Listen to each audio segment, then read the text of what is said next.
Hello, friends. Do you have a moment so that we may discuss our Lord and Savior Minarchy? No, seriously, I'm just kidding. Hi, my name's Rick Robinson. I am the general manager of KLRNradio.com. We are probably the largest independent podcast network that you've never heard of. We have a little bit of everything, and by that, what I mean to tell you is we have news, pop culture, special events, conspiratainment, true crime, mental health shows, drama productions, and pretty much everything in between. So if you're looking for a new podcast home to grab a little bit of everything that you love all in one place, come check us out. You can find us on X under @KLRNradio.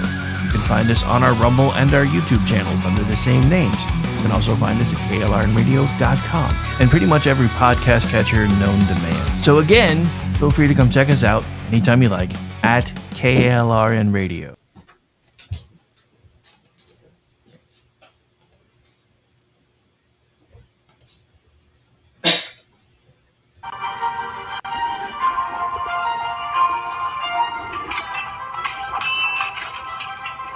Ready to learn some medieval combat, kiddo?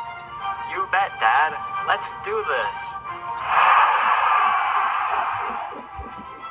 You know, spending quality time with your kids is important, but finding a fun and safe way to do it can really be a challenge. That's where halberds come in.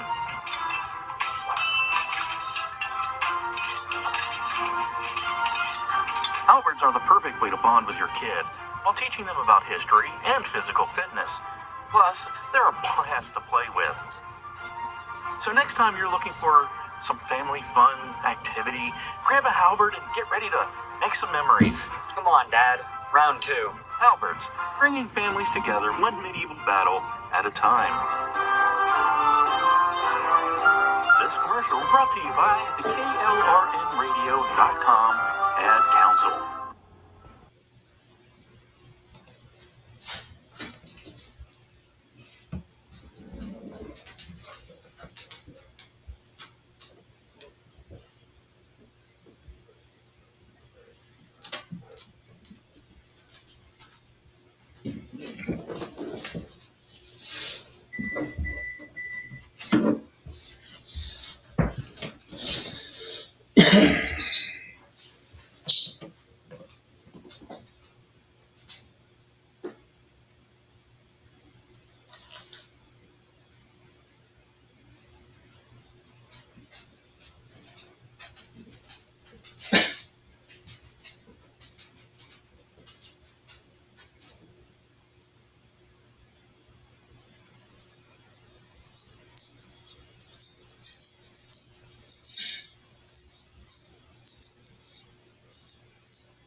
All right, welcome KLRN Radio friends and family.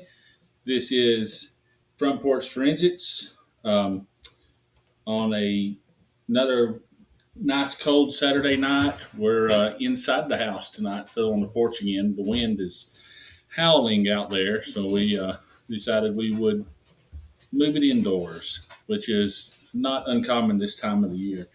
But the plus side of being inside is I get to smell the cooking coming from the kitchen that the wonderful Bumpstock Barbie is doing. She's doing some brownies tonight for a church lunch tomorrow.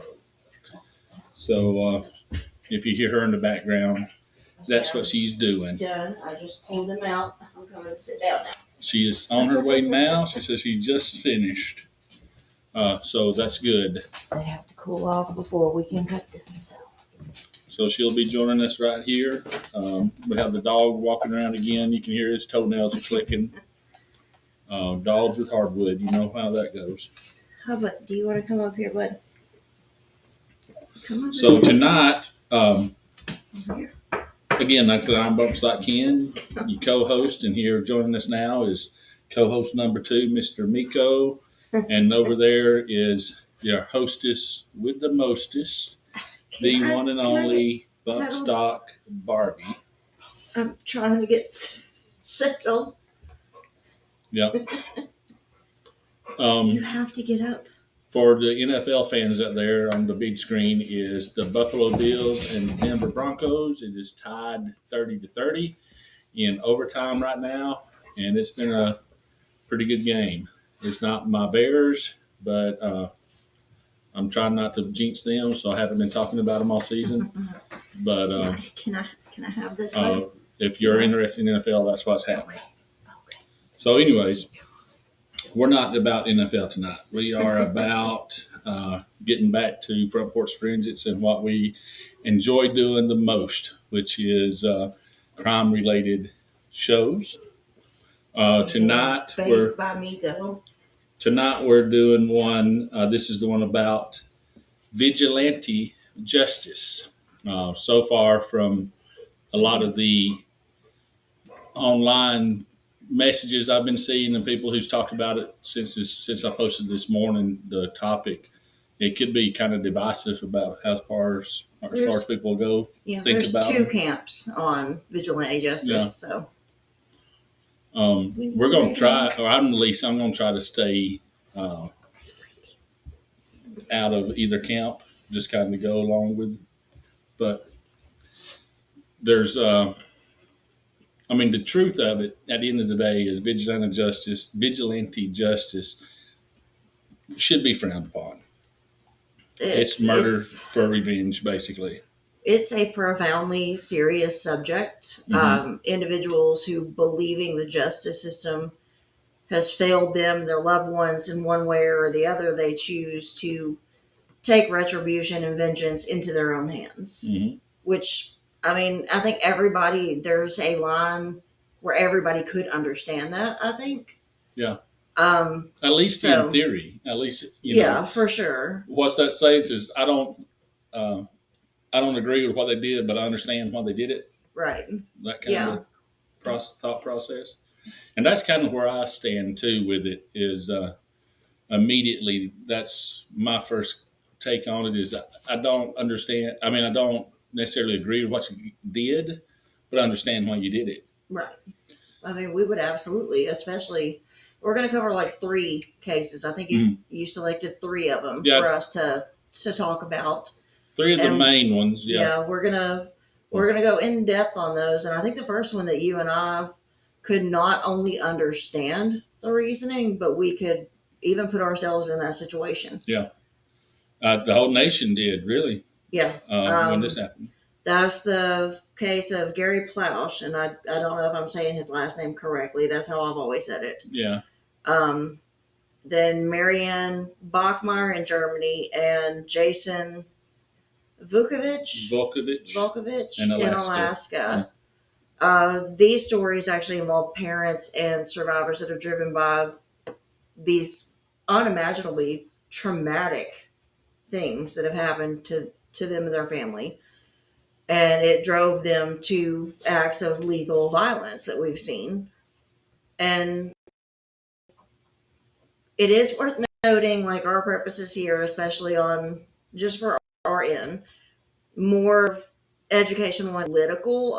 This is not endorsement or condoning anything, even if we say we can understand it, Right, exactly. We're going to present like the timelines, the forensic evidence for all this, psychological context if we have it, legal outcomes, and just the broader implications with the thoroughness that we believe every individual case deserves. So, you want to start with Gary? Yeah, with I guess it's Gary Plausch is how I don't know. We're Southern. We don't do names very well. Yeah, it's the Baton Rouge shooting. I think a lot of people. Everybody remembers that one still shot. Yeah, because there was news crews and everything there at the airport when this suspect was being brought wherever he needed to go. Right. And Him. the events, they unfold on live television, actually. Yeah, like I said, news crews were there. It's in Baton Rouge, Louisiana, between 1983 and 1984. This is to set up the whole backstory of to kind of get an idea, an understanding of what happened and why he did it, right? Yeah. It's in Louisiana, 1983, 1984. Leon Gary Plausch, 39-year-old equipment salesman and former oil field worker, married to June Plausch with several children. Their son, Jody Plausch, was 11 years old, and he was enrolled in a karate class taught by Jeffrey Doucette, 25-year-old. I do have a friend with that last name, so that's Doucette. He's a 25-year-old instructor who owned and operated the local dojo. And over the course of approximately a year, Doucette groomed and sexually abused Jody. The abuse began with inappropriate touching and escalated to repeated rape and sodomy. Jody later described the manipulation in detail in his 2019 memoir titled Why Gary Why, including threats designed to ensure his silence. So Doucette was doing all this stuff and threatening him as well. Then February 14th, 1984, Doucette abducted Jody under the pretense of taking him to a private lesson. He drove Jody across country all the way to Anaheim, California, and where am I? To Anaheim, California, where he continued the sexual assaults in a motel room over the next 2 weeks. On February 29th, Jody was permitted to make a collect telephone call to his mother. June Plausch immediately contacted authorities, and FBI agents raided the motel, rescuing Jody and arresting Doucette on site, right? Rightfully so, obviously. Yeah, for sure. But now, they took Jody in for medical examinations and all that stuff. And this is going to get kind of rough. So, again, we always 11-year-old say boy. Listener discretion, obviously. The physical evidence consisted of prolonged sexual trauma, including anal fissures, bruising, and rectal injuries. Serological yeah. testing at the time linked traces back to Doucette, and later DNA analysis confirmed the match as a positive for Doucette. So there was no doubt as to who was doing this their son. So we'll fast forward March 16th of 1984.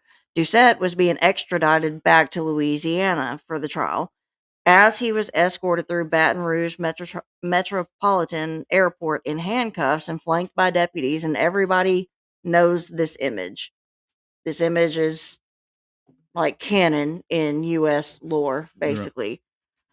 Right. Gary Plausch is waiting. He had received a tip from a contact at a local TV station, positioned himself near a bank of payphones, wearing a baseball cap and sunglasses for a partial disguise. Mm-hmm.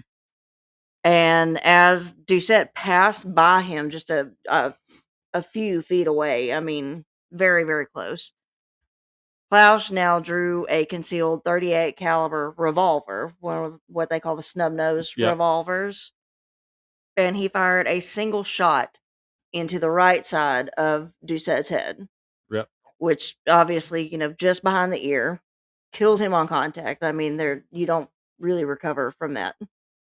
The incident was captured on live TV by the news crew who was filming it at the time. They was filming him being extradited back to Louisiana. That's why the film crews was already there. And the image on the screen, that is Doucette in the red shirt, and that is Gary at the bank of the payphones with the hat and the sunglasses on. the footage actually shows a muzzle flash. Doucette collapses instantly, obviously, and the ensuing chaos around this. So, forensic analysis did confirm that a hollow point 38 special round was the kill shot, basically. The bullet entered the temporal bone, fragmented, traversed across the brain stem, caused massive intracranial damage. Obviously, it's a hollow point, so Doucette is he's pronounced dead. I mean, immediately. You don't, like I said, you don't come back from that. He was transported to a hospital just as a matter of protocol, but was pronounced dead the following day. Death, again, was effectively instantaneous Yeah, for because of this. being to where the shot was placed and the type of round it was, it Yeah, fragmented all throughout. So he was right. done then. The Then picture I'm showing right now is just that close up of his Gary's face yeah. right there. They've cleaned it up and everything. So Yeah, they've just kind of enhanced it a little bit for us. Now Gary is arrested immediately, obviously. I mean, he's surrounded by cops at this point. He is a murder, but the public reaction was overwhelmingly sympathetic, and we can understand that. yeah, Thousands of supportive letters for him, financial contributions to his defense, his legal defense. Widespread media coverage portrayed him as the grieving father, which obviously he was. yeah, I think so too. August of 85 now, he pled no contest to manslaughter, but he received a suspended sentence of 7 years, 5 years probation, and 300 hours of community service. He actually did not serve any prison time. Yeah, he didn't get any.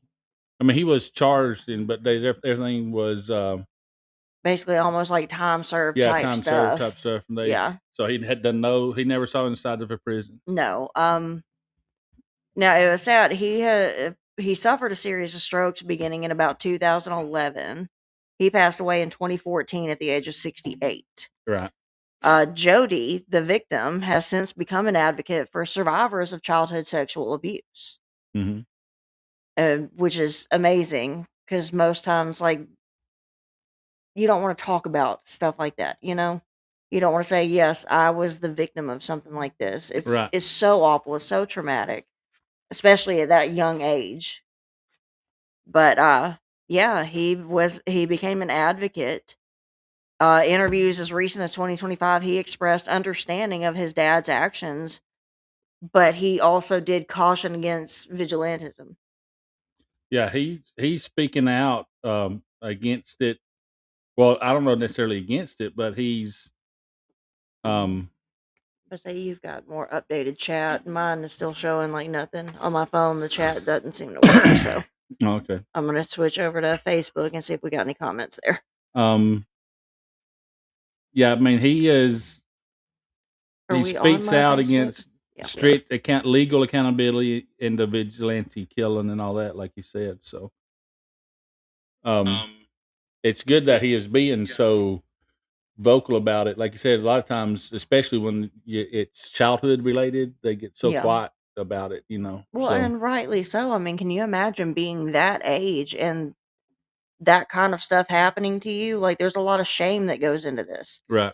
With any rape victim, there's a lot of shame and trauma that it usually, for a lot of people, takes a lot of time to come to terms with and realize, okay, I shouldn't feel shame for this. Like, nothing that I did was my fault. Yeah. You know? Yeah. That they are a victim. So, in the most pure sense of the word, when it comes to children like that. I say children can't consent.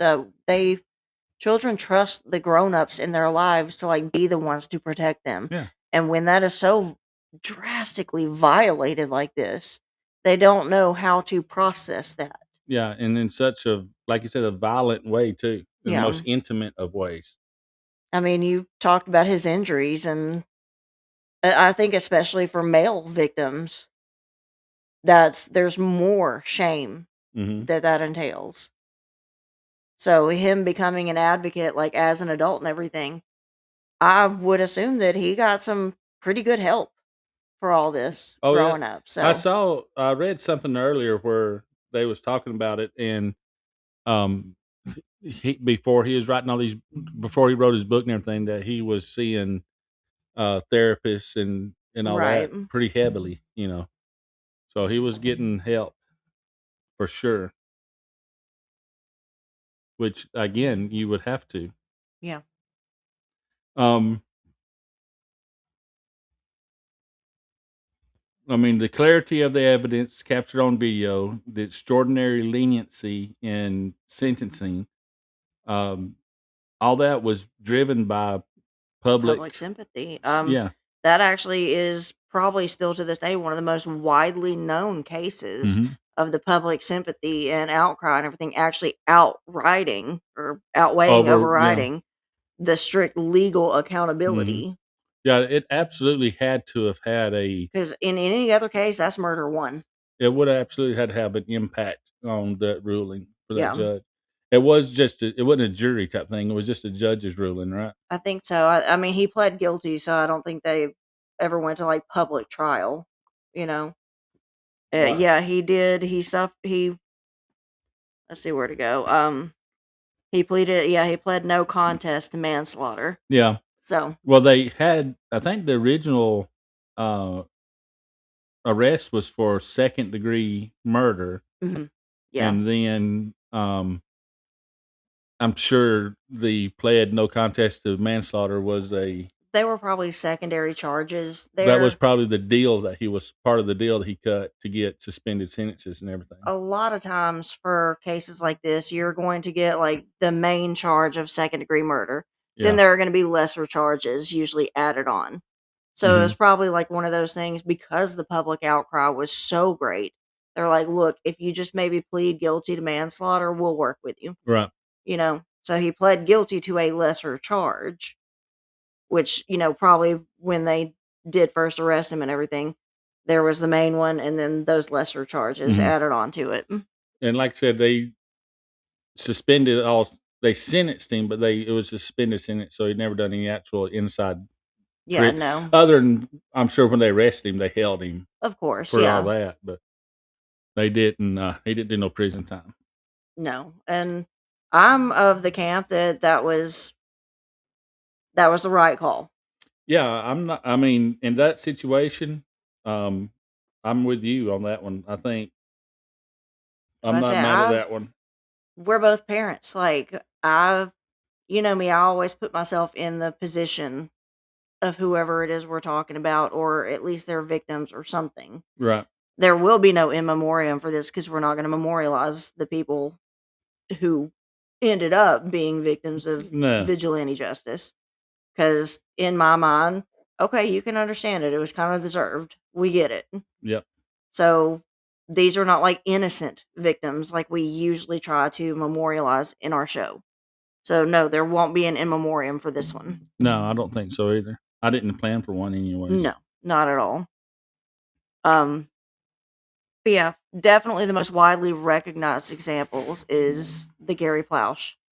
Now the next one I picked is a little lesser known, but I think the photo that people would most likely recognize, I think, is more striking even than the Gary Plausch photo.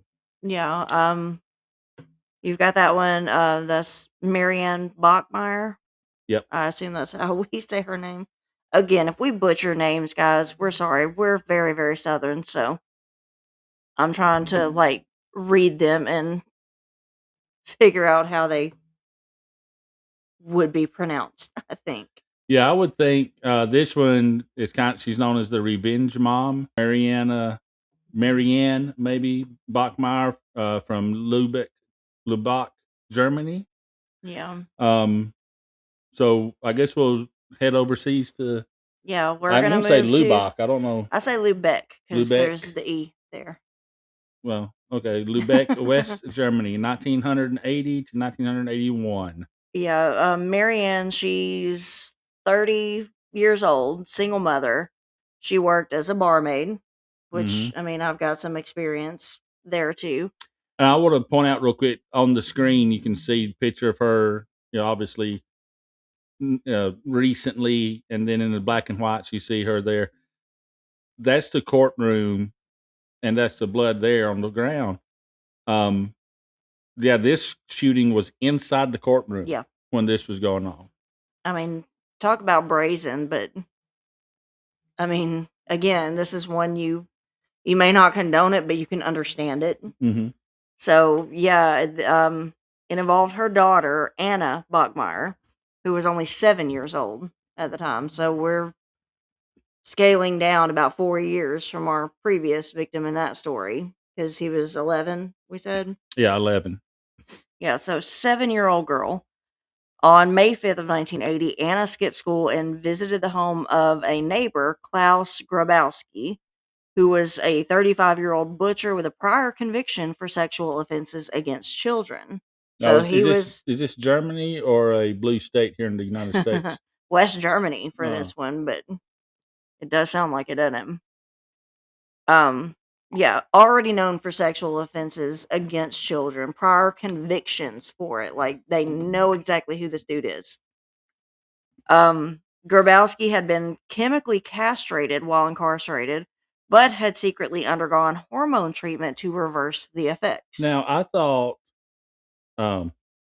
chemical castration was supposed to be the cure for these animals. Isn't that what I've always said, like, even physical castration, there are so many different ways that you can sexually assault someone that do not involve your genitals. Mm-hmm. And the whole reason they're doing this, it's a compulsion at this point. It's not a sexual urge necessarily. Right. It just is a mental compulsion. That's what I was saying. It's not the sex part of it. So you could cut them off, not just the chemical. You could cut them slap off. They're still going to find a way to do it. Yeah.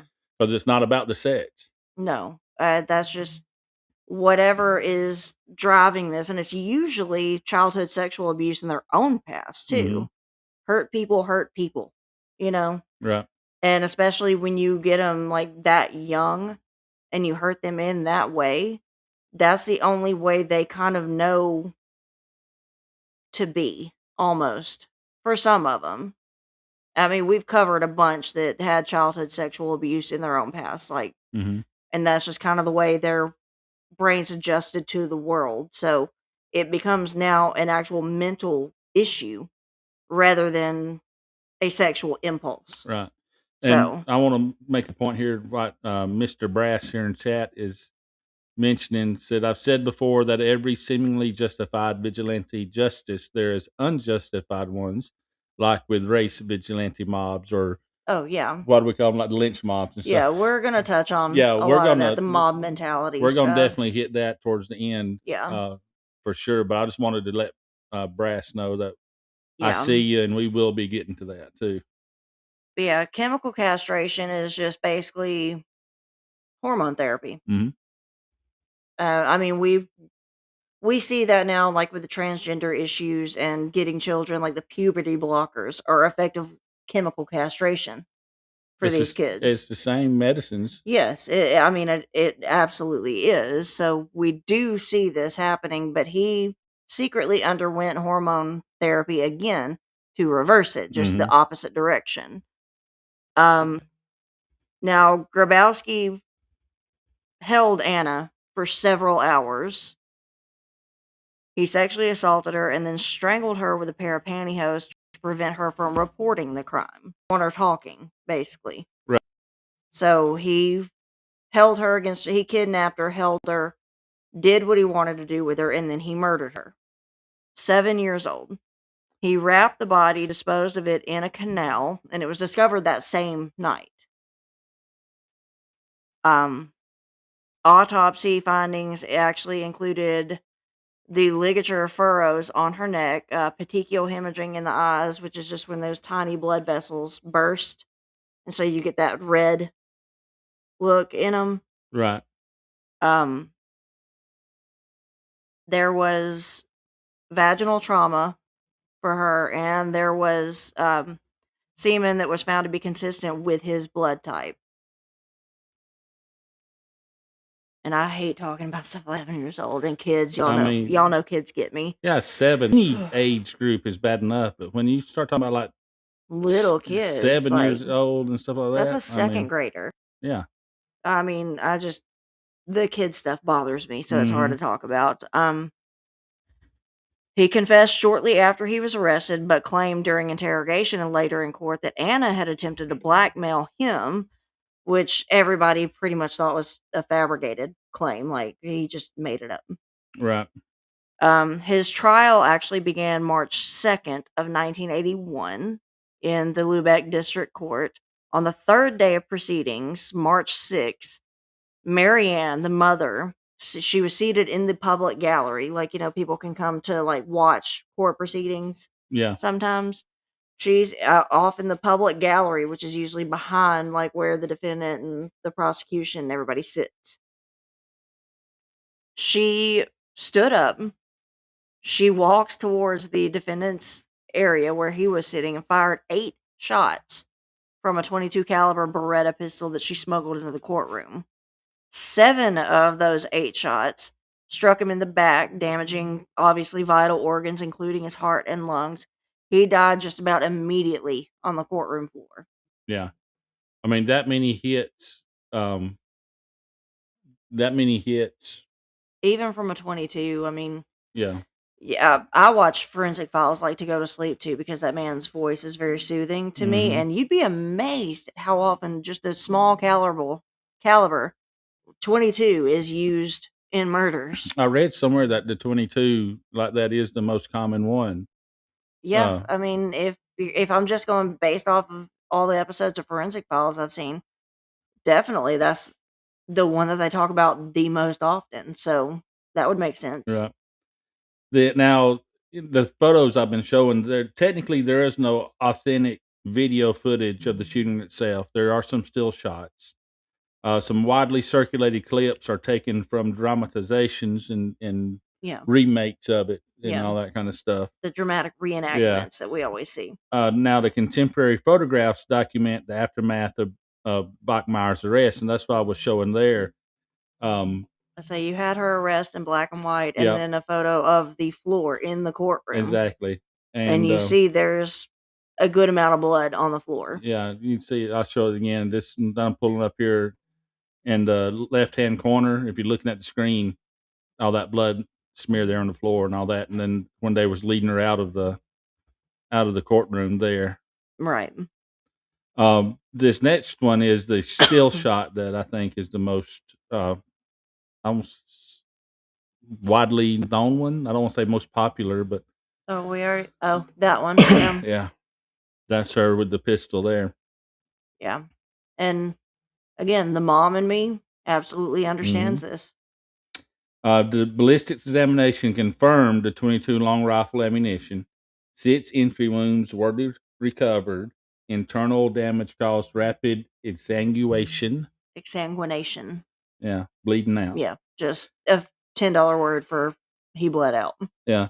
Bachmeier, she was charged with murder. Her 1982 trial became a national media event. I'd argue worldwide, really. Yeah. Evidence of her own history of sexual trauma combined with, again, public revulsion at Grabowski's testimony and public support for her. Yeah, just the sympathetic. It generated Yeah. what they say here, substantial sympathy.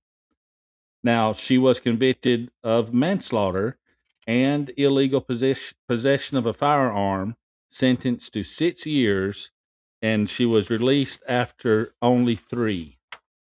Bachmeier later moved abroad. I don't know where exactly, but she left Germany. She got married or remarried, and unfortunately, she was eventually diagnosed with pancreatic cancer, and she died September 17th, 1996, at the young age of 46, and she is buried beside her daughter that we was just talking about. I mean, that's just heartbreaking. But she did wind up leaving Germany and having a life, at least outside of there. For as long as she could, anyway. Mhm. Pancreatic cancer is a sneaky one. Yeah, usually That's how Aunt T died. Yeah, it can be too late by the time they find it. Yeah, that's the Yeah. way it usually goes. Um, I mean, that case actually it continues to be referenced in discussion of victims' rights, courtroom security, and the limits of self-help justice. Right. But yeah, courtroom security, like obviously, and even airport security with the Gary Plouch thing, like you can't even Yeah. enter the building without going through like metal detectors and security and whatnot now. Mm-hmm. Which obviously, with everything we're dealing with, I'm very thankful for that they have those measures in place. Right. It's in the federal buildings and stuff like that for sure. Absolutely. Yeah. Brass says at least her and her daughter are reunited now, and that is true. Yeah, I That's mean good. We assume it's true. again, it's heartbreaking because being buried next to your daughter, that just I don't know, it adds that like mental image, Mm-hmm. But yeah, I mean, I can't even imagine our daughter about 10 years older than Yeah. this right now. Still, like, I have anxiety dreams of, something happening to her and like just a car accident or something. You have anxiety dreams about anything like that, though. Anything revolving around her Mm-hmm. specifically. I mean, for the longest time, it was just me and her, Yeah. you know? And I think that's why we kind of tend to agree with these guys, uh, or I should say, these first two cases in particular. We kind of side with the parents here because we're parents too. Pam just joined the chat. Hello, Aunt Pam. I say I've got my Uncle Bob too. The other Bob down south Okay. at the beach. Hmm. Him and Darlene. I got them watching too, so. Yeah, for the ones that involve parents and children, for sure, I can. It's hard for me to disagree. Um, Again, Yeah. I don't agree with necessarily what they did, but I understand why they did it. These two people more than likely um, would have been found guilty and put in prison, but I don't know, for the crimes that they committed against these children, even prison time, life in prison, just it seems too yeah. lenient Oh, for I me. I agree for sure, but I mean, I don't think they would have gotten away with it. It would have been, No, definitely not. Not with the forensic evidence that we had, and like the DNA evidence and I've stuff for noticed them. that Florida just done it, and I know Alabama is following suit with crimes of pedophilia, rape or whatever with children under the age of 12 and under is immediate death penalty. And it should be. I think I so. don't think 12 is young enough. I think it should be, at least 16 and under. I mean, 16 is usually the age of consent In a for lot of states, for yeah. most states. So I think anything. Okay, here's the thing with me, not just because of our daughter's age, but I don't know. For me, it's definitely about. if you're not allowed to sign a contract until you're 18, then the legal age of consent for anything, including sex, should not be 18. I mean, should not be anything less than 18, Right. because a contract's a contract, whether it's on pen and paper or something physical. Or You shouldn't be verbal, allowed. yeah. You should if you're not adult enough to make a decision on a contract till 18, then you shouldn't be adult enough to make decisions like that till you're 18. Yeah, no, I agree with that. We Um, need to have like a firm age for everything. I mean, I would even say for voting, like if you're old enough to vote or something, if you're mhm. 18, okay, fine. Like maybe let's go ahead and make the age to drink go ahead and be 18, or just move it all up to 21. You know where I stand on it. We've always said like go ahead and move it up to 21 or 25. I say 25 unless you're in the armed forces, and then it can be 21. You can't join. You can join the armed forces at 18, but you can't see any combat overseas or anything until you're 21. You have to stay on bound, in the United States as National Guard or whatever, from Right. 18 to 21. At 21, you can move active duty overseas, do whatever you need to do. at that age, if you're in the military at 21, you can get vote and all that kind of stuff. I'm fine with that. Drink, smoke, all that. If you're military. You're right. At age 25 for everybody else. And we say 25 because that's when the human brain roughly finishes developing. That impulse control center of the human brain is the last one to develop maturely, fully, and that happens roughly about the age of 25. So I would say make that the age, the age of adulthood. Yeah, I agree. Because I think it's incredibly stupid. Me and our daughter were talking about this the other day. When she turns 18, I want her to be able to protect herself, whether she's going to school, whether she's going to work. And in the state of Alabama, she can carry a rifle at 18. She just can't carry a handgun. Right. And that makes absolutely no sense to me. Yep. I agree. I think it's all very, very dumb. Pam has put, from personal experience, I was really tempted, but I was able to reason with myself enough to know that that was not the thing to do. The situation was very, very different, but my child was still hurt. That is the mama bear. And you're right. Your niece here is the same way. Yeah, I mean, keep in mind who I was raised by. Mm-hmm. We are multi-generational mama bears. And Brass has another good point. Says, well, our politicians have shown that sometimes brains never fully develop. And I kind of agree with that too. Yeah. Yeah. I kind of to the point now where let's get rid of everybody in Washington and replace them with Down syndrome people. Because I think the world would be a better place if we did that. Those are the sweetest, some of the smartest, most pure people in the world. And I would how much I love these. I would absolutely love to live in a country that is ran by people like that. Let's get the Down syndrome people and everything, and a whole bunch of golden retrievers or something. Yeah. Yeah, and nobody's ever going to be bad. Nobody's ever going to go to war. I can't say enough good about them. Most pure-hearted. I think they are in the world. Yes, when you say the most pure, I mean you've heard me say that before too. They are the single most pure-spirited people you will ever meet in your life. Yep. So there is no juxtaposition tonight. They're not off. So I don't know if we'll go for a full 2 hours or what we're going to do tonight, but we're about to hit our third case, which is finish out the first hour of the show, and then we're going to talk about some of your favorite, maybe fictional vigilantes. So keep that in mind, y'all. On the chat, I got one already on the chat, and you think about some of those. And then we're also thinking it'd be good to talk about the bad side, if you will, of vigilantism. That's where we get into the mob mentality, and that's can go very sideways very, very quickly. That's what Mr. Brass here was bringing up too, and I definitely want to touch on that too, kind of balance it out. But I don't want to get too heavy into it unless the chat kind of leans that way. Then we will. I mean, we'll roll our sleeves up and dig. That's fine. But right.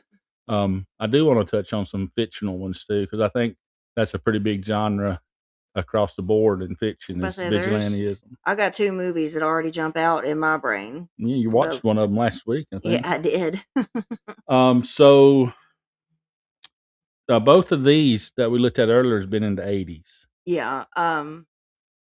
Now this third case that we've got, this is interesting. A new dynamic. Yeah, it kind of changed. It didn't flip the switch or script or nothing. But it is different. It's a different kind of vigilantism, which is this is I thought was very interesting. Jason Vukovich, the Alaskan Avenger. He was a sexual abuse survivor himself, but he targeted unrelated offenders, not the people who actually hurt him, but other offenders. Right. And I think a lot of people, I would say a lot of people, but I forget that not everybody's like me, but when you told me about who this was and everything, I was like, oh, the hammer guy. Yep, the hammer guy. That's him. On the screen there, the Alaskan Avenger, Jason Vukovich. Anchorage, Alaska, summer of 2016. So, like I said, a lot more recent than the other two I mean, previous we're ones.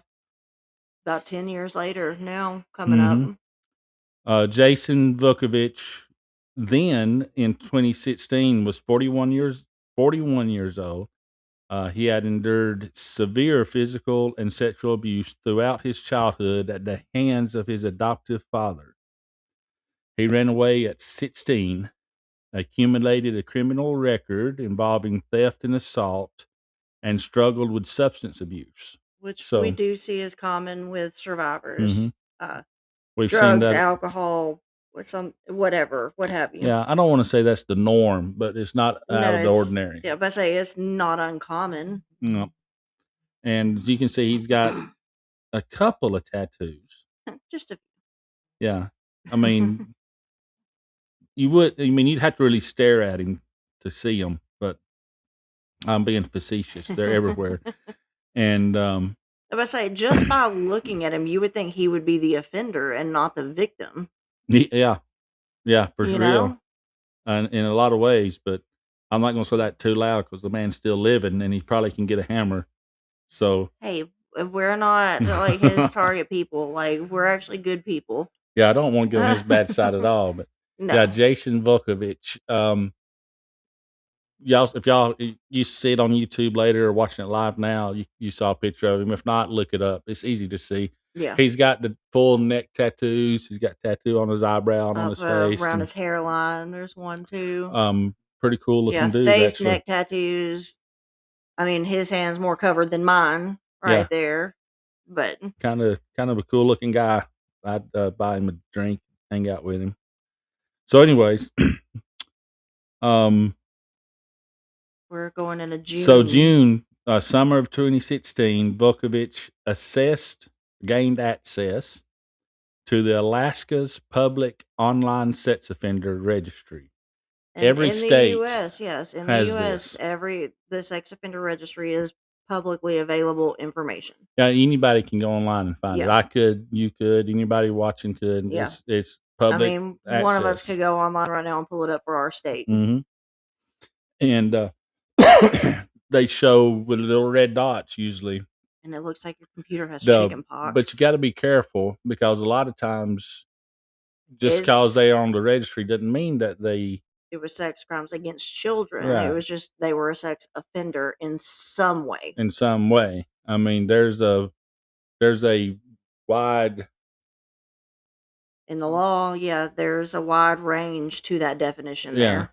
Yeah, just because it's a very broad term. Yeah, just because you see a red dot don't mean that they're raping children and got away with it. Right.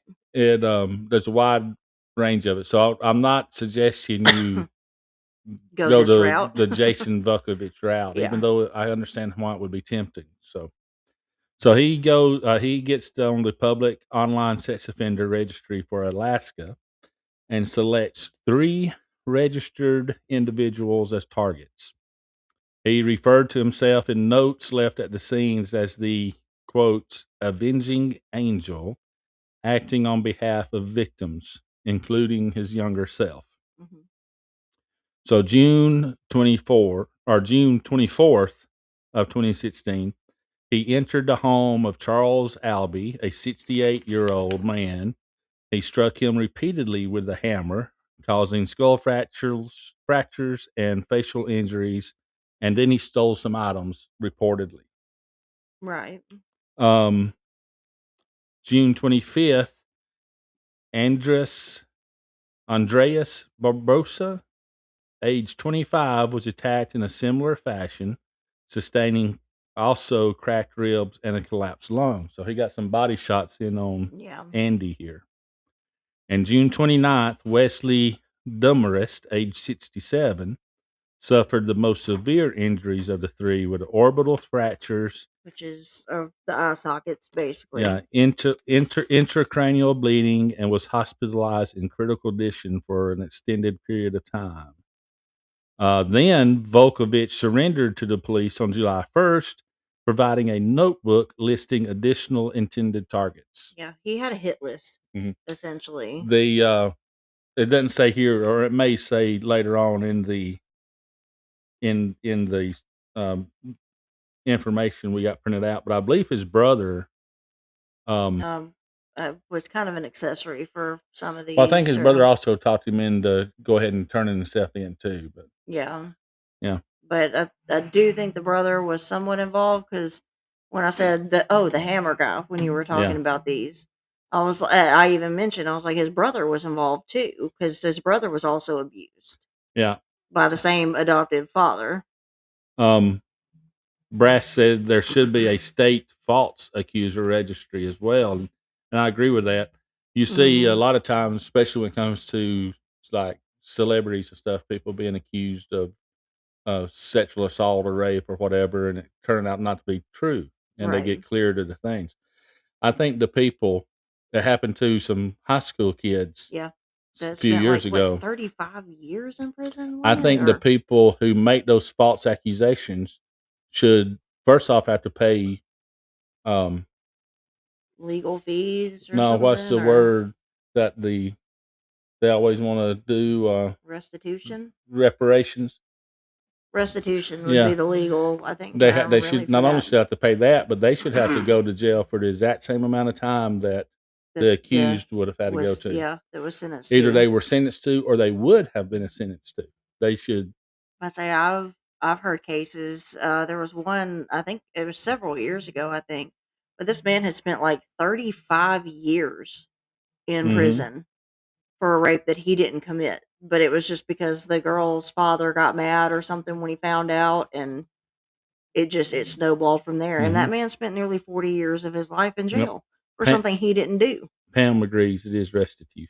Okay, Me and Laura was yeah. talking about earlier how I'm probably the worst example of having a podcast in the world because of the way I talk and the words that I think I know or that I'm real close to getting or the words that I just seem to make up on the I spot. say when So, it's my turn to like do our scripts and everything, because I do need like a paper and everything to go off of, because I'll go off on a tangent in a yeah, heartbeat. we got these scripts. I mean, they're not word for word scripts, it's just all the information Yeah, of what we're going. but it keeps me on track. But whenever I'm in charge of making them, I try to like not use what you call my $10 words. Yeah.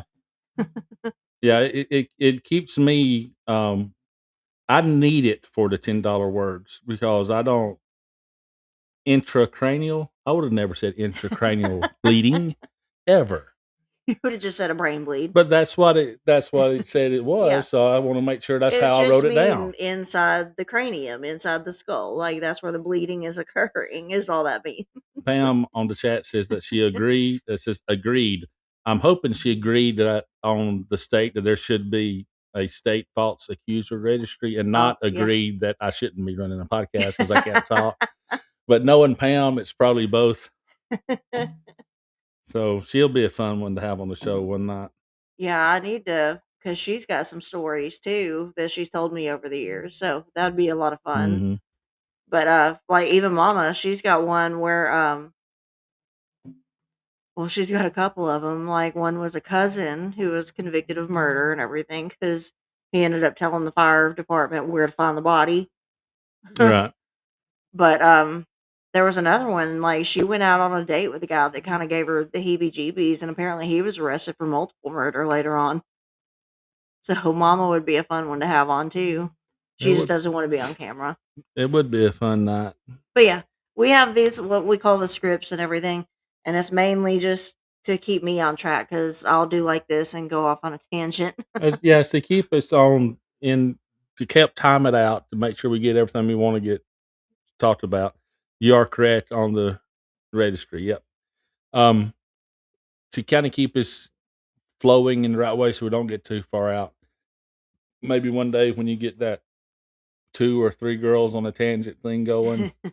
No, that one can't be scripted because if I get the two girls that all want to do this show with me, we cannot. There's no way to do a script. Nah. Like nobody's going to adhere to it. On that kind of stuff, you don't need a script because y'all are just talking. Yeah, that's just. But this has got a girls lot of hanging out, this so. has got a lot of information that I want to get right. Yeah. Because here at Front Porch Forensics, we try to make sure we keep everything as factual as we can, because there is only one truth. There Yeah. is not a your truth and their Or truth, my truth. my like, truth or your truth. There is one truth, Yeah. period. Ben Shapiro, I think, is the one who said it best. There is no such thing as my truth or your truth. There is only the truth, and then there's your opinion of the truth. Exactly.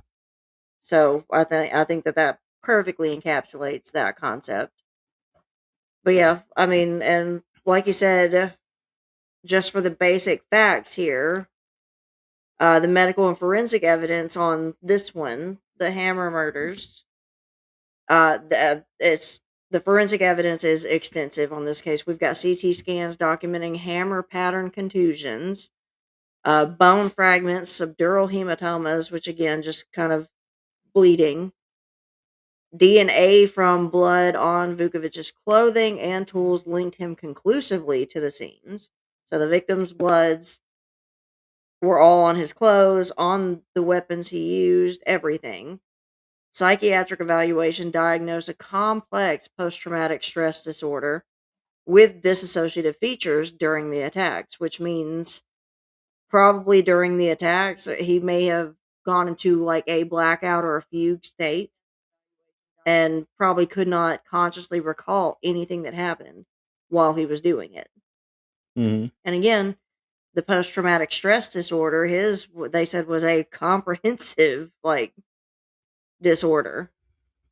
But yeah, for someone who probably for most of his life was sexually abused by someone he was supposed to trust, that's going to mess you up in a lot of ways. Yeah, I think it was he left home at 16, so at least up until then. Yeah. Um so yeah, we've got in 2018 he pled guilty to first degree attempted murder and multiple counts of assault and robbery. He was sentenced to 28 years in prison with 23 to serve. The combined original sentences of his three victims totaled approximately 6 years. Appeals were all denied. Following media attention and podcasts highlighting his background, like we're doing right now, he was granted parole just about 3 years ago, 2023. As of late 2025, he has remained out of custody, engaged in advocacy work, and his focus is on child protection and offender rehabilitation with no further offenses reported. Like, basically, he got it out of his system, it seems, and he found a way to like channel this into more healthy avenues. Brass says that Jason Vukovich got stuck with the Alaskan Avenger nickname because MC Hammer was already taken. I do have some information about the abusive stepdad and the brother here, which I thought was interesting. Joel is Jason's older brother. During the sentencing hearing in February 2018, Joel testified detailing the severe physical, emotional, and sexual abuse they both suffered as children at the hands of their adoptive father, Larry Lee Fulton. Interestingly, at the time of the 2018 sentencing, Joel stated that he was not friends with Jason and had only spoken to him a few times in the previous 20 years. Despite this, Joel testified to support his brother and asked the court to help him through it. And from what I've also seen, that Joel and Jason have kept up communication since then too, while Jason is in prison. Joel is a cybersecurity professional in California, serving as a chief information security officer. Let's see, I found something about the brother. Larry Lee Fulton was convicted of second degree abuse of a minor in 1989, and I'm trying to find out if he is still living or if he is dead. But I thought it was pretty cool that Yeah. I mean, hate the way it happened, but him and his brother seem to reconnect a little bit, I guess. Larry Lee Fulton.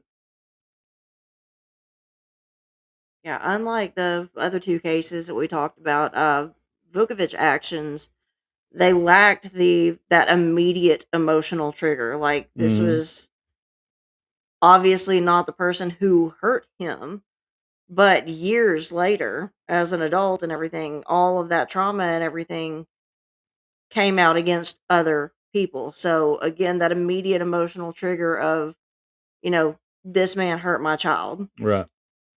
That's what we saw with Marianne and with Gary and everything, and that's different than here. I mean, this was prolonged planning. Mhm. Like, he did research before this. So, I mean, I'm kind of shocked that they didn't charge first-degree murder here. Right. But I guess they factored in the psychiatric history and all that kind of stuff. Yeah. I would assume that factored into it for sure. Does Alaska have the death penalty? I don't know if they do or not. Brad says it's nice when brothers can reunite over a common interest. I mean, the brother kind of going into security and everything. It's just, you kind of see that he was abused too, but you see it now manifesting as an adult in a different way. Yeah. Definitely a more healthy way. I would say. Yeah, when I was reading through it, it was showing that he is also doing therapy and everything too, because Joel had also ran away from home shortly before Jason did. I mean, given what was going on in the home, he was older and he was actually arrested and taken back and given back custody because he was a minor to the stepdad and them. And eventually, when he got old enough, he left, and that's when Jason left too. He's like, "I'm out. If older brother's gone, I'm gone." So yeah, he ran away right after that. So yeah, can't really blame him then.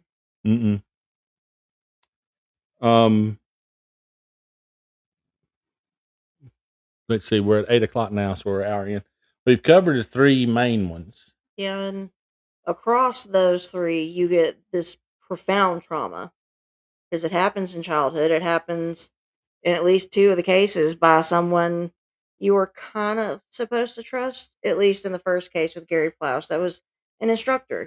Someone your parents hired because they thought they could be trusted. And I mean, when you're a kid, you think, okay, adults are supposed to protect me. Mm-hmm. They're supposed to keep me safe. So when an adult violates that in such an intimate way, that causes so much more trauma than just any other kind of physical abuse would. Right. I mean, we get the kids who are physically abused, who are beaten and stuff, which is its own type of trauma. It's all horrific. But it's just so, with sexual abuse, it's that intimacy that destroys all of these barriers that children learn. They grow up learning to kind of have in the world. So, it's very, very understandable for me. Like, if somebody hurt our child like that, I mean, I've told you stuff that I would want to do that makes one of my favorite Vigilante movies look like a birthday party. Right.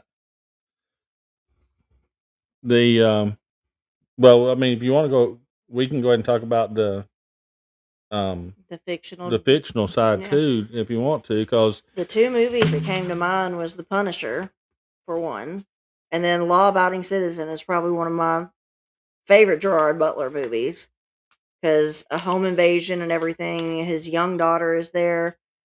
His wife and the daughter are raped and murdered in front of him. And he decides, I mean, this man's a genius, first off, like a technological just genius in the military and everything. He was a contractor for the military to devise these ways of killing somebody without ever actually putting someone in the building to risk their life to do it. So he's got all of this knowledge, and you see this play out in the movie.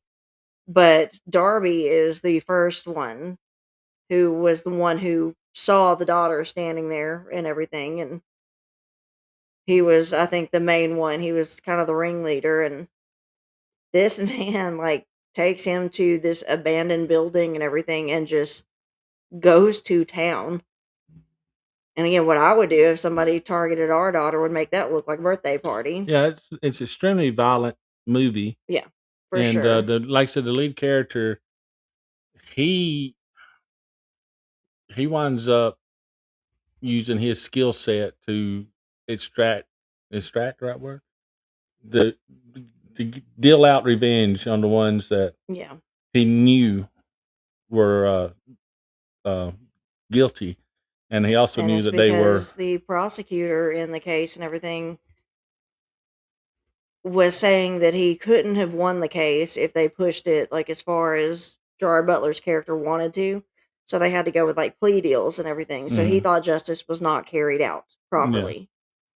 But that was a good one. Um, it reminded me a lot. You mentioned the Punisher. That's Hmm. also movies, but another comic book, Vigilante. The most popular one would be Batman. Yeah. He would definitely Lost his be. parents Yeah, from a Brass right young there says age. Batman is probably the most famous fictional vigilante, and he is one of the. He doesn't have a specific target, much like Punisher as well. They It's just. just general bad guys. Mhm. And that kind of makes me think of Dexter as well. Oh, He didn't have a yeah. specific target for revenge. He just wanted justice to be served. Well, his dad, when he was younger and everything, saw the serial killer tendencies starting to show, and he was like, okay, I can't have my adoptive son, you know, going on death row or something for just killing random people. So he refocused his energy to find out who is actually guilty, even though he found out they're like extra legal ways that, he bypassed a lot of due process and search I warrants, think all that kind of stuff. most But listeners don't understand yeah, how they did it. I'm just talking about why. He he knew these bad guys would slip through the cracks of justice, and what or they either already had. more than Yeah. likely would not be charged, or they had already gotten away with it, and he made sure they came to justice Yeah. and um, took it upon himself, which would be the vigilante side, and that's similar to how Batman and Punisher for sure do it as well. Street level crime, and of course, supernatural because of the comic books and all that kind of stuff. Right. But Dexter's more of a just human Well, yeah. character as well.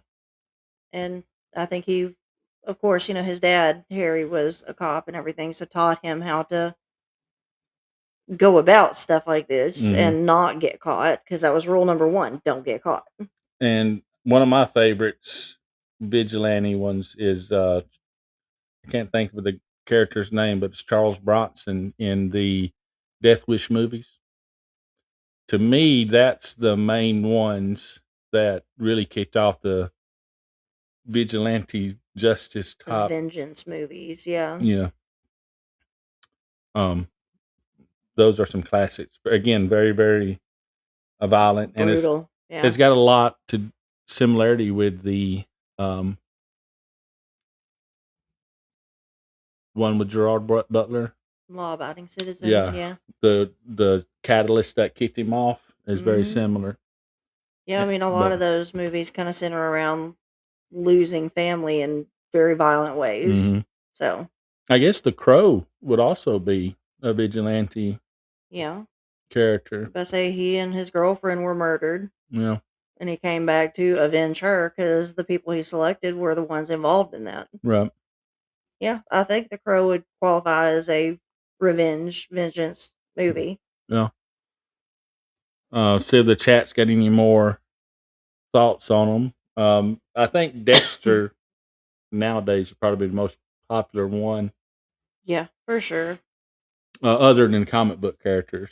Hmm. I'd say Dexter would probably be the most Modern day modern version. fiction. Yeah, yeah, I would say so. And we love that show, so. Yeah. We never did watch the last season Oh yeah, we waited until the till they episodes all came built up. out, and then So we got locked into something else and forgot they was even yeah, on. we'll have to do that soon. Yeah. Well, we'll eventually have time to do it. Yeah. Football season will be over soon enough, so um, we'll have to find something then.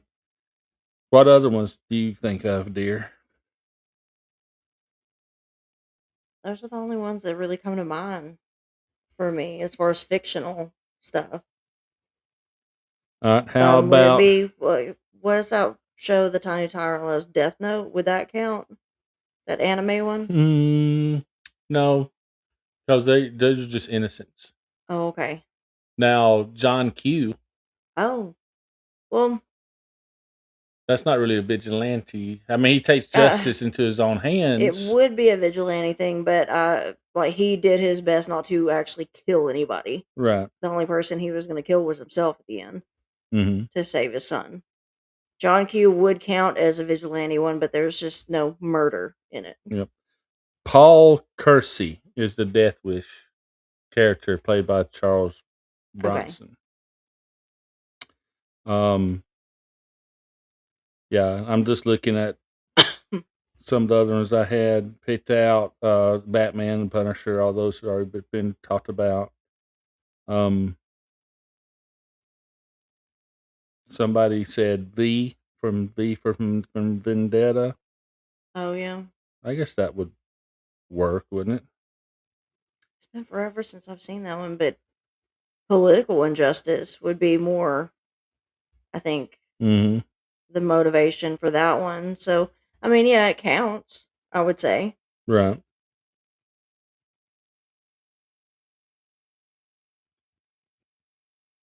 I'm just looking at some of the other chats.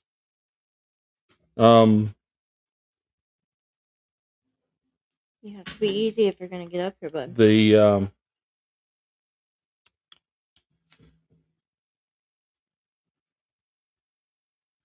yeah, like I said, Dexter Morgan would definitely be the most up to date one that I think You're going to be easy. people would Come up here. would know. He's trying to figure it out. You got it, buddy. Be easy. Be easy. Come on. You got it, buddy. He's trying not to hit the the table crawling under there. Yeah, John Kramer from Brass there. John Kramer that's the Saw guy, isn't it? Is his name John? I want to say so, yeah. He was sick, though. Yeah, I don't And, know that would that be vigilante? I don't know, because the first movie was him targeting that doctor. Yeah. I guess it would have parts to it then. Yeah, there's aspects, because he did target, like, the dregs of society for the most part. Yeah, there's aspects of some of the Saw movies in that franchise that could be considered vigilante justice. Well, I know he mentioned Batman. That would be probably. I said Dexter for us, but I guess worldwide, probably Batman would probably be the main one. The most widely known one. Yeah, because he would definitely be a vigilante there. I don't want to keep just rambling on, so let's look at the other side of vigilantism. The mob mentality. Mob when mentality. stuff like that gets going. Because here he said, go back to what Brass had put before. Said, I said before that for every seemingly justified vigilante justice, there is unjustified ones, especially like with race vigilante mobs, which would be the lynching mobs. I was about to say, we saw all that, especially down here in the South. Mhm. I mean, before our time. But absolutely, that stuff would happen. Yep. The one he speaks of by name is the Emmett Till case. Oh, yeah. Where that boy was 14, I believe, wasn't he? I think so. I'll look it up real quick. Wasn't it a white girl in the community had like accused him of rape or something? I know he. I think they said mainly he just insulted her, if I remember right. Rejected her, I think. Hi, bud. Can I help you?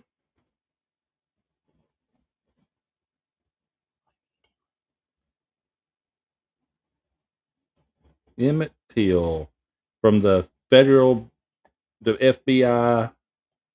The summer of 1955, 14-year-old African American Emmett Till had gone on vacation from Chicago to visit family in Money, Mississippi.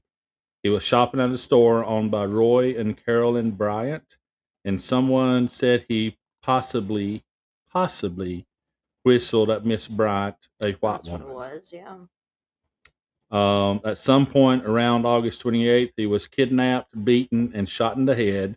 Had large metal fan tied to his neck with barbed wire and was thrown into the Tallahatchie River. His body was soon recovered and an investigation was opened. It took fewer than 4 weeks for the case to go to trial. Roy Bryant and his half brother J.W. Milam were accused of the murder, and an all white, all male jury acquitted both of them. Shocker. Yeah. But it being, the mob mentality and how I say the racial tensions, especially those years. mhm. I think a lot of these people were just kind of looking for an excuse to be violent, And I mean that happened. I'm not going to. I'll say a lot as far as the mob mentality, the vigilantism, and taking the law into their own hands.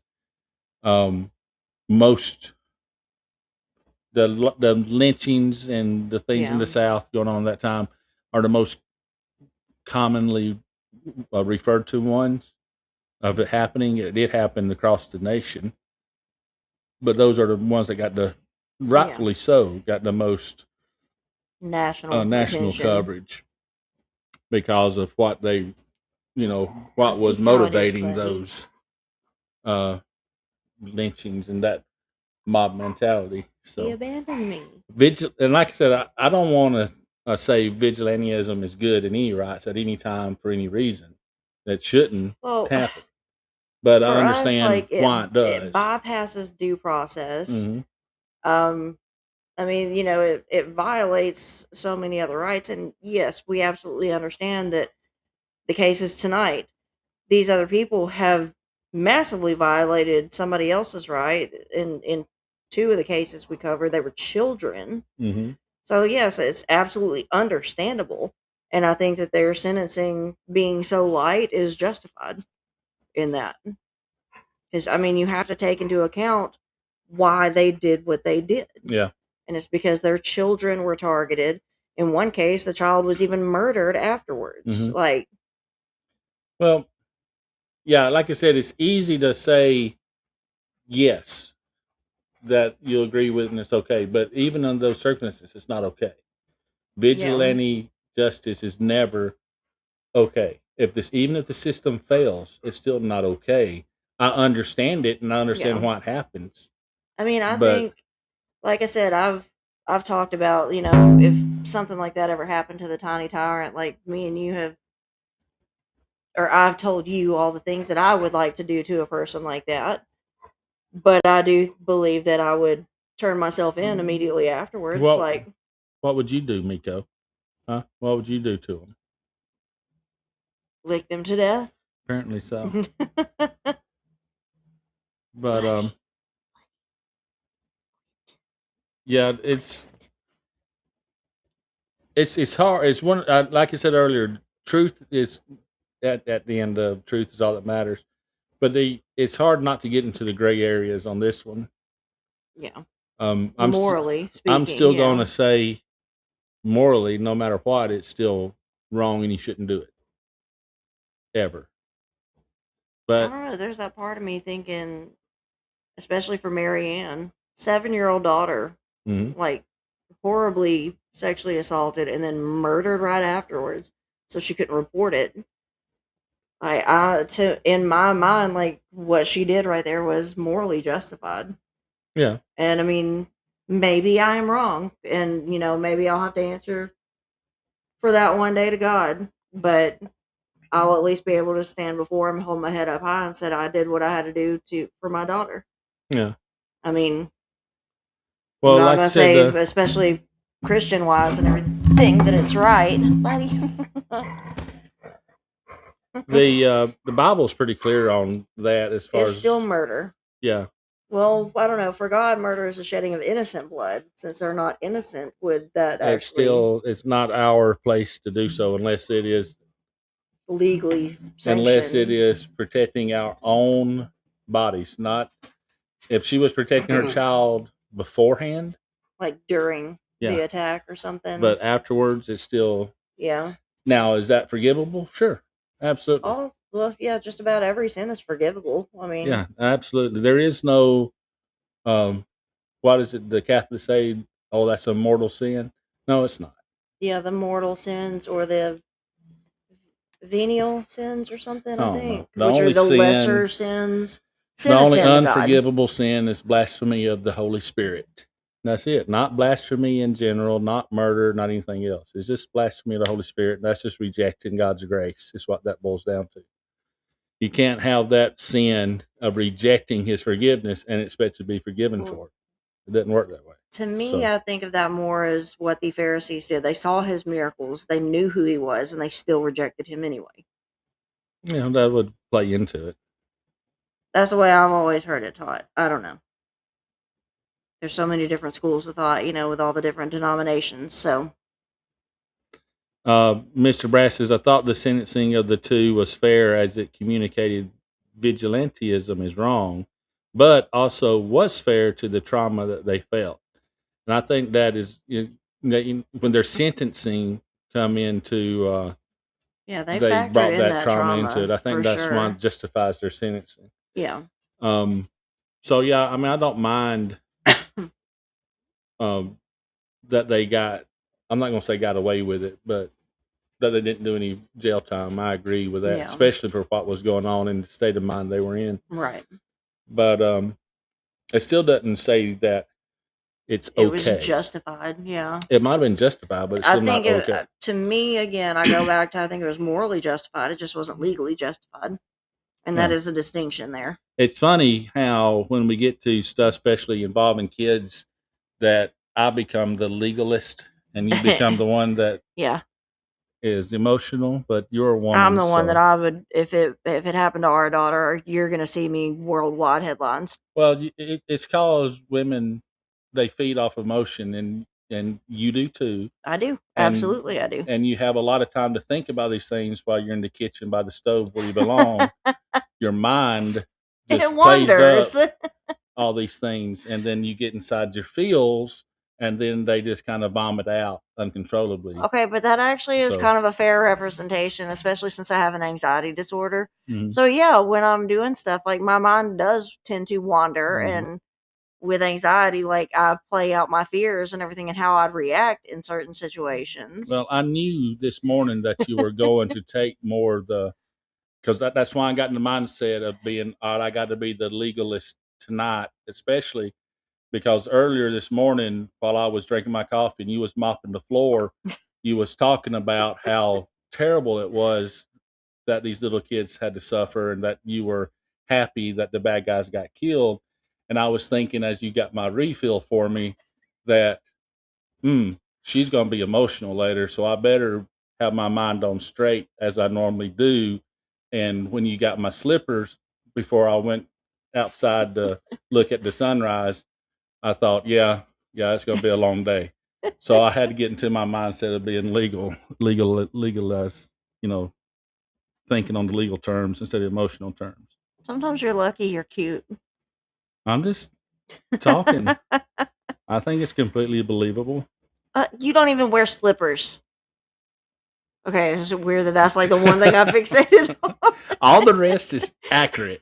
But she's right, I don't wear slippers. My feet get too hot. Okay, it's not. He mopped the floors this morning while I was still in bed asleep. I didn't get up till like 11. I don't remember it that way. Last week we talked about we was going to do, what is it called? The Zodiac Killer. Well, that's the Tiny Tyrant's favorite case. Yeah, and if she's a teenager now, so she's always gone, and I think they had band practice, like not school band, but rock band. Yeah, the boyfriend is actually making his own band right now, and they sent me a TikTok, and it's like their guitarist and everything is solid. Yeah, he's a good kid. And so they was doing that today. So we told her fine. We would You wanna get back up punt here? the Zodiac Killer one more week, and we would do this. And so hopefully we'll get Zodiac next week. I don't know yet.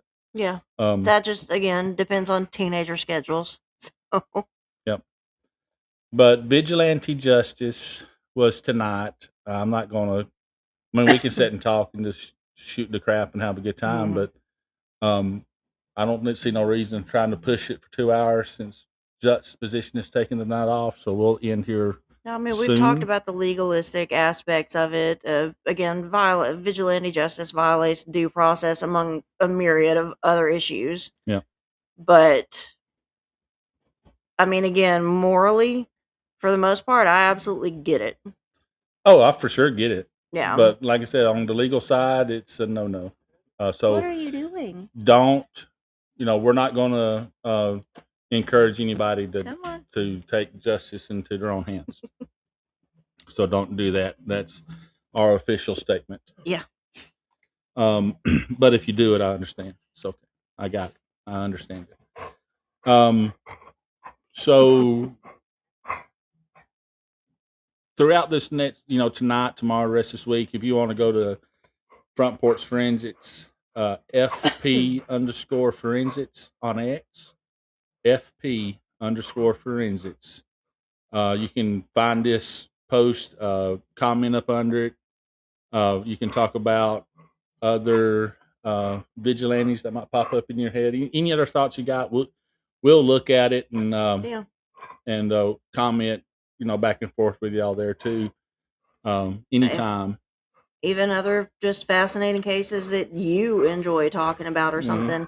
I've got a running list of cases that we haven't even touched on yet. Yep. So, And you can find us at FP_forensics on X. yeah, You that's can the find show me page. there. You can find, I run that. I keep up with that page pretty much. And then Bump Stock at Bump Stock Ken on X is me. And you can always just comment there or direct message whatever thoughts you may have. That would involve Front Porch Forensics as well there too. Yeah. Also, I got to plug the home team, KLRN, KLRNradio.com. And at KLRN Radio on X. Yep, at KLRN Radio on X. My goodness, bud. If you go to the website, you'll see a list of all the other shows that they have. I mentioned Juxtaposition already. There's a plethora of shows out there. There is basically anything that you got an interest in, you'll find it. Politics, we've got books. I mean, all kinds of stuff. Yep. Just general talk, Christian programming, Mhm. all kinds of stuff out there. Alien programming, you can find it. They also has a shop where you can buy merchandise for our show and other shows that under the KLRN Radio banner. I don't have my other cup because I have that birds aren't real sticker on that one. Yeah, you can find the shop there too. So go check that out at klrnradio.com, and on X is KLRN Radio on X. What's your information? He's Bumpstock Ken, and we kind of go hand in hand on Bumpstock Barbie. So we got Barbie and Ken. Quit licking equipment, bud. I have a baking page where you can see like my cookies and my attempts at cake and stuff. I should stick to cookies for sure, but that's Bumpstock Baker. And then I have a plant page, Bumpstock Botanicals. All of it is Bumpstock related. I'm kind of creating a brand. But look what he got me today. I have new additions. These are not for you. Like, look how pretty that is with all the spots. Mika, will you stop it? What is that one called? Do you remember? That one is some type of begonia. I can't remember, but like this one, probably my favorite with all the different pinks and the greens in there. And then the underside of the leaves are a brighter pink. So yes, I have new babies today and I'm very excited about them. Yeah. That's from a local plant store to us. And we actually took her a box of cookies today She's a good friend of ours, so I took her some and cookies. visited, and we can't go by there without bringing home a new baby. So. Yeah. Our house looks like I'm losing a game of Jumanji. Mm-hmm. Yeah, it's wonderful. I say, you see, my Christmas cactus, she's better late than never Now, this year. I've said too, and it works out in your favor that I hate clutter. Hate it. I have a wife and a daughter who loves clutter. Oh no, I don't like clutter. Apparently, they do because it's everywhere, and it's little knickknacks, and it's little this and it's little that, That's and not it's everywhere. clutter. What's happening on the countertops behind us, that's clutter. Everything has a spot, though. It all adds up to clutter, and they love it, and that's fine. I deal with it. But the one thing, well, there's two things that don't count as clutter to me, and that's books and plants. And you're very lucky that your wife is a massive bookworm and plant enthusiast. No, I'm not very lucky about that because that just adds more stuff to the house. It just happened to work out in your favor. That's what I like. I always say it's not hoarding if it's plants or books. Exactly, and I agree with that. My mother's same way with plants and books. Well, and this Christmas cactus was actually one she's had for she's decades. Probably got more plants than you do. Probably. I don't know how many. I've gotten several of mine from her. So she's got a bunch of books too, but they're not displayed like yours. She keeps them in boxes and stuff. But so yeah, I grew up with that, plants and books, so it doesn't bother me. That's the things that I don't mind. I don't count that as clutter or hoarding or anything when it's plants. I say books. It's basically a library in an interior jungle. Mm-hmm. It's nice. Yeah, I'm cool with that. So at Bumpstock Barbie, at Bumpstock Baker, at Bumpstock Botanicals, Laura's Stitches. I think that one's Bumpstock Stitcher. Bumpstock Stitcher. That's her. I do cross stitching as well. I think I actually showed y'all one of them last week. That's the Instagram one. It's the Laura Stitches or something. Yes, yeah. But I do have one. What's the name of that one? Yeah, Bumpstock Stitch. Bumpstock Stitch. But I haven't done stitching in forever, not since like last October-ish. Yeah, it's been a while since you've done them. You've been... I say between cookie work, between Twitchy work. Mm-hmm. Yeah, I write for Twitchy too. So I've got my author page there in my bio at Bumpstock Barbie. Yeah, there's other KLRN radio family that's on Twitch as well. So create you a Twitchy account as a reader. Go on there and find their stories, articles, Laura W, and then there's some others out there. All the Twitchy crew is great. It's a good. We get paid to like mock the left and Democrats and everything, and I don't know that there's a better job than that. So check that out and read their stories. You'll enjoy them. Give them a like per story. Miko needs a page now. Per click and per story. So at Twitchy.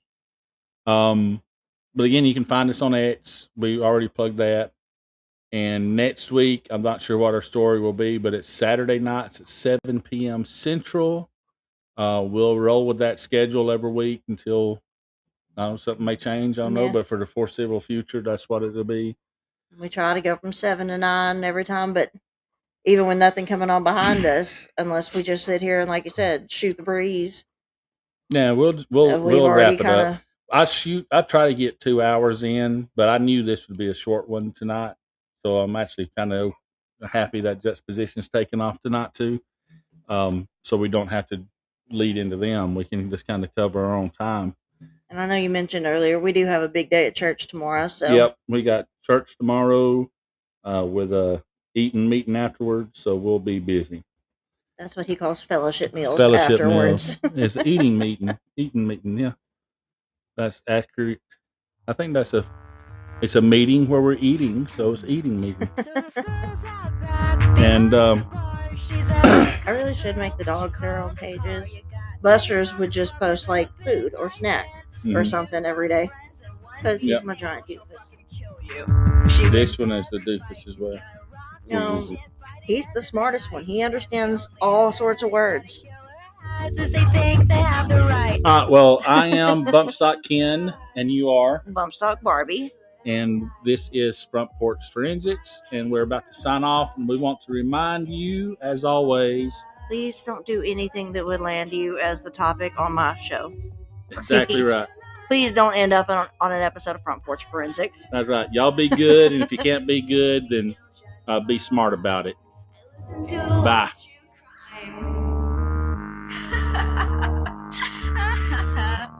You know, Dennis Rader and David Parker actually sit together in hell, shaking, quaking, terrified that one day, somehow, some way, they might meet me.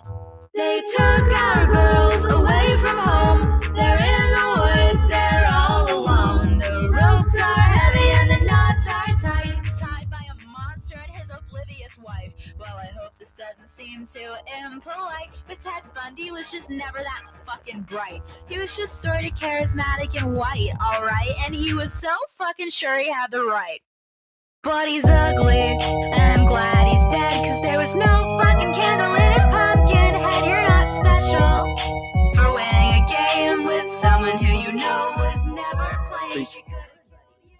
She had every right. You just caught her off guard tonight. But it's alright. She'll be fine. We listen to a lot of true crime. There you go. One of our young turned up last night. They fried their body, but not their eyes. Somebody new must have gone bad. Where's the Lord to take care of that? Where is the Lord to take care of that?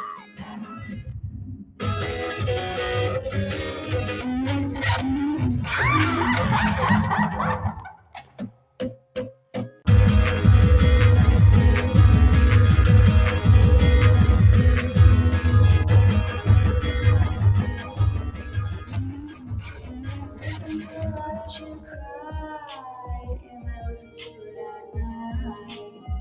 I like the girl talk vibes, they make me feel alright. I like scary stories in the morning, and I like them at night. I like the girl talk vibes.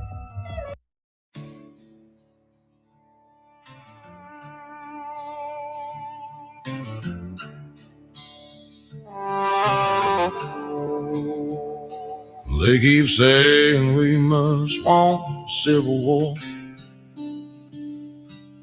but tell me, friend, what are we fighting for? We just want to be left alone, to chase our dreams and build our homes. Front porch lights fading in the storm, trying to hold on to what was warm. But we ain't changed, we're still the same, standing proud in a world gone strange. You call it rage, we call it pain. We just want our freedom back again. Flags half torn, but we raise them high. We ain't changed, we just won't lie. They moved the lines, kept pushing the frame, redefining truth and changing names. They say progress like it's a holy word, but nobody's listening, nobody's heard. We stayed steady while they rewrote the song. Now they call us out for holding on. Well, we ain't changed, we're still the same, standing proud in a world gone strange. You call it rage, we call it pain. We just want our freedom back again. Flags have torn, but we raise them high. We ain't changed, we just won't lie.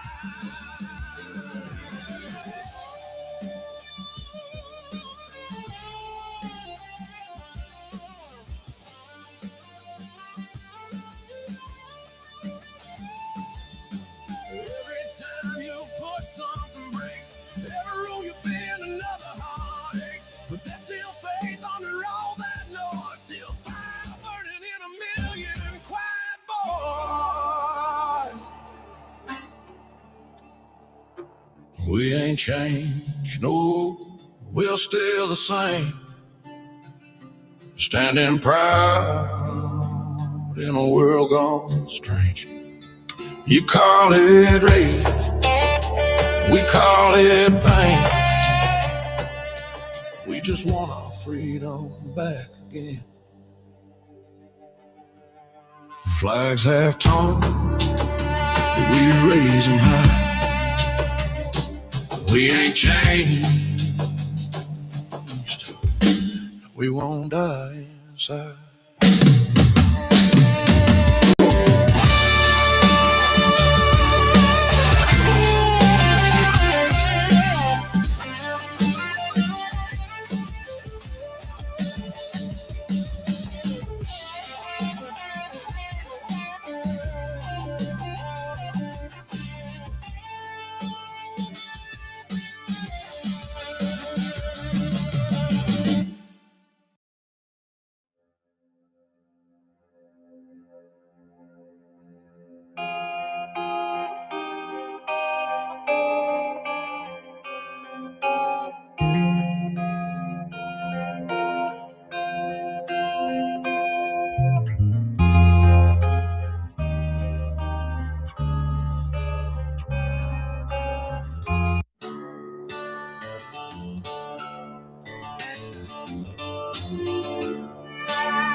They shut the lights down in the city, set the systems on the roads, while the same hands that broke it hold your paycheck and your hopes.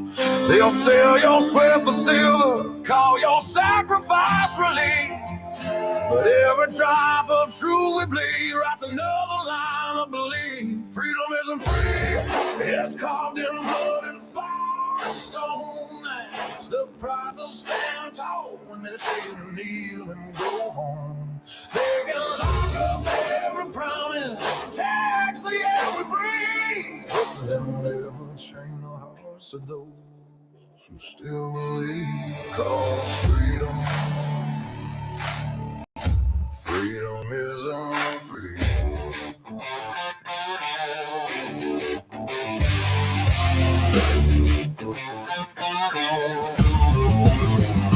They preach peace from marble towers while they fence off your front yard.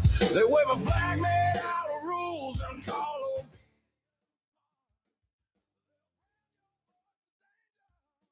Hello, friends. Do you have a moment so that we may discuss our Lord and Savior Minarchy? No, seriously, I'm just kidding. Hi, my name's Rick Robinson. I am the general manager of KLRNradio.com. We are probably the largest independent podcast network that you've never heard of. We have a little bit of everything, and by that, what I mean to tell you is we have news, pop culture, special events, conspiratainment, true crime, mental health shows, drama productions, and pretty much everything in between. So if you're looking for a new podcast home to grab a little bit of everything that you love all in one place, come check us out. You can find us on X under @KLRNradio. You can find us on our Rumble and our YouTube channels under the same names. You can also find us at KLRNradio.com and pretty much every podcast catcher known to man. So again, feel free to come check us out anytime you like at KLRNradio.